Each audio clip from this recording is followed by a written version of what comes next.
ಮುಖ್ಯಮಂತ್ರಿ ಮೂಡಾ ಕೇಂದ್ರದಲ್ಲಿ ಸೆಟಲ್ಮೆಂಟ್ ಮಾಡೋದಕ್ಕೆ ಬಂದಿದ್ರು, ಆಮಿಷ ಪಟ್ಟಿದ್ರು. ನನ್ನನ್ನ ಈಗಾಗಲೇ ಇನ್ನೊಬ್ಬರಿಗೆ ಗಂಗರಾಜ್ ಅವರಿಗೆ ಕಾಸು ಕೊಟ್ಟಿದ್ದೀವಿ, ನನಗೂ ಕಾಸು ಕೊಡ್ತೀವಿ ಅಂತ ಆಫರ್ ಇಟ್ಟಿದ್ರು. ಈ ಮೂಲಕ ನನ್ನ ಮೇಲೆ ಒತ್ತಡ ಹೇರಿದ್ದಾರೆ ಅಂತ ಅವ್ರು ದೂರು ಕೊಟ್ಟಿದ್ದಾರೆ.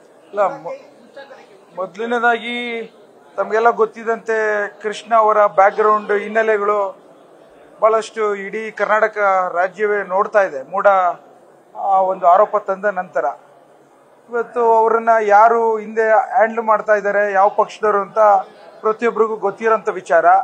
ಅದನ್ನ ರಾಜಕೀಯವಾಗಿ ಅವರನ್ನ ಬಳಸ್ಕೊತಾ ಇದ್ದಾರೆ.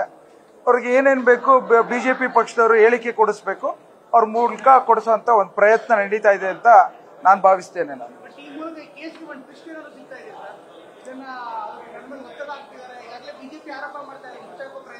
ಈಗ ಯಾವುದೇ ವ್ಯಕ್ತಿಯ ಒಂದು ಸಾಧಾರಣ ಅವ್ರ ಕ್ಯಾರೆಕ್ಟರ್ ಬಗ್ಗೆ ಅವಲೋಕನ ಮಾಡೋಂಥದ್ದು ಪ್ರತಿಯೊಬ್ಬರ ಧರ್ಮ ಅಂತ ಅನ್ನಿಸ್ಕೋತೀವಿ.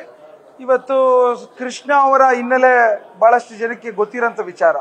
ಸೊ ಹಾಗಾಗಿ ಅವರು ಮಾಡ್ತಾ ಇರೋಂಥ ಹಿನ್ನೆಲೆ ಯಾರೋ ಶೋಲ್ಡರ್ ಮೇಲೆ ಇನ್ನೊಬ್ಬ ಗನ್ ಹಿಡ್ಕೊಂಡು ಬಾರಿಸ್ತಾ ಇರೋಂಥ ವ್ಯವಸ್ಥೆಯಲ್ಲಿ ಇವತ್ತು ರಾಜಕೀಯವಾದವಾಗಿ ಅವರನ್ನ ಬಳಸ್ಕೊಂಡು ಕಾಂಗ್ರೆಸ್ ಪಕ್ಷಕ್ಕೆ ಒಂದು ಕೆಟ್ಟ ಹೆಸರು ತರಲಿಕ್ಕೆ ಬಿಜೆಪಿಯವರ ಪ್ರಯತ್ನದಲ್ಲಿ ಇದೊಂದು ಅಸ್ತ್ರ ಅಂತ ನಾನು ಭಾವಿಸ್ತೇನೆ. ನಾನು